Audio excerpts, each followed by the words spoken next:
Bonjour tout le monde, Julien Brault, cofondateur de Arbekin. Aujourd'hui, je voulais vous parler un peu de ma philosophie personnelle. Non, je voulais vous parler de marché boursier, bien entendu. Mais en tant qu'investisseur, on peut voir les choses de deux manières. On peut voir les choses sous l'angle de la peur et se dire il y a quelque chose d'effroyable qui se passe. Dans ce cas-ci, on parle d'une guerre des tarifs entre la Chine et les États-Unis qui pourrait avoir un impact majeur sur l'économie américaine. Donc, il y a les gens qui disent « Oh my God, on va mourir » et il y a d'autres gens qui disent « Il y a une opportunité et on pourrait faire de l'argent avec cette opportunité-là ». Personnellement, dans la vie comme en affaires, j'ai tendance à voir tout événement, positif comme négatif, comme une opportunité de faire de l'argent. C'est pour ça que c'est d'où le sujet d'aujourd'hui, de voir dans quoi investir dans la mesure où il y a une possible guerre de tarifs entre la Chine et les États-Unis. Personnellement, il y a des gens qui vont voir l'opportunité comme investissons dans une entreprise qui pourrait être affectée par la guerre des tarifs en pensant qu'à la dernière minute, la Chine et les États-Unis vont s'entendre. Selon moi, c'est un pari risqué. C'est très possible que ça arrive, mais c'est le genre en tant qu'investisseur de pari que j'aime pas prendre parce qu'en fait, on va avoir raison si on est capable de lire le futur de la politique, puis il me semble que la politique est assez imprévisible. Ce qui m'amène à une liste, un mémo là, qui a été préparé par Goldman Sachs, que j'ai vu sur le site MarketWatch, et qui dit, dans le fond, nous, pour se préparer à une possible guerre des tarifs, on voit les entreprises dans deux secteurs, le secteur des services, le secteur des biens, des goods, donc biens de consommation, les biens, c'est pas juste les biens de consommation, ça peut être aussi les commodités puis les biens physiques, en fait, ou qui se retrouvent sur des bateaux et qui sont victimes des tarifs douaniers. Puis pour vous donner un peu un contexte, la Chine a annoncé des tarifs sur 60 milliards de biens américains qui pourraient aller jusqu'à 25 Donald Trump a immédiatement réagi à ce qui était une réaction de la Chine. Il a dit, nous, on va mettre un tarif de 25 sur 200 milliards. Et là, il parle déjà d'une prochaine étape sur 300 milliards. Et tout ça est c'est tout le monde qui réagit, donc là, on s'attend à ce que la Chine va réagir à ça, qui va réagir à la Chine. Ça pourrait aller très mal. C'est sûr que l'idée derrière ça, c'est de mettre de la pression pour qu'il y ait un accord. Mais à mesure que ça avance, ça devient de moins en moins, je dirais pas plausible, je pense que c'est plausible qu'il y ait un accord, mais ça devient de plus en plus dangereux, en fait, que sur le plan politique, ça ne soit pas avantageux ni pour le gouvernement américain, ni pour le gouvernement chinois, d'annoncer en conférence de presse des concessions, parce que quand il y a un accord, il y a des concessions de part et d'autre. J'ai pris quelques titres, justement, de la liste de Goldman Sachs que j'ai vu sur MarketWatch, qui étaient des titres, en fait, qui étaient considérés comme dans le secteur des services.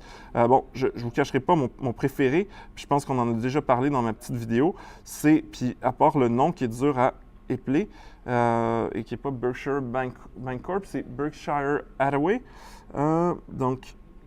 Hathaway, pourquoi il disparaît? OK. Bon. Donc, Berkshire, c'est vraiment dur à prononcer. Berkshire Hathaway, qui est l'entreprise de Warren Buffett. C'est un conglomérat qui est extrêmement diversifié.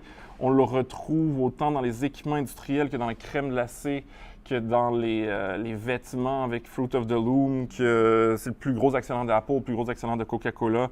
Il possède une compagnie de chemin de fer. Donc, extrêmement diversifié, mais relativement peu exposé aux risques de guerre de tarifs avec la Chine. Bien entendu, tout le monde est exposé dans une certaine mesure parce qu'on achète beaucoup de composantes électroniques et de produits qu'on achète dans la vie de tous les jours viennent de Chine. Donc, c'est sûr que ça pourrait avoir un impact sur l'économie en général et tout le monde, mais ne serait pas affecté de manière significative directement par un conflit. Une belle entreprise, ratio court-bénéfice relativement élevé. Il y a des gens qui disent qu'il y a une prime Warren Buffett qui a quand même, je pense, 80 quelques années, je ne sais pas son âge exact, puis il est dans la 80e avancée. Donc, effectivement, il y a un risque parce que si Warren Buffett meurt demain matin, beaucoup de gens pensent que le titre va perdre 2 à 3 Donc, il y a un risque ici, mais c'est quand même une belle entreprise profitable qui dort sur des centaines de milliards d'actifs. Donc, s'il y a une crise économique, on peut imaginer que le capital serait déployé de manière efficace. Donc, c'est quand même un beau titre pour se prémunir d'une éventuelle guerre des tarifs. Donc, un autre qui était dans ma liste, c'était Walt Disney.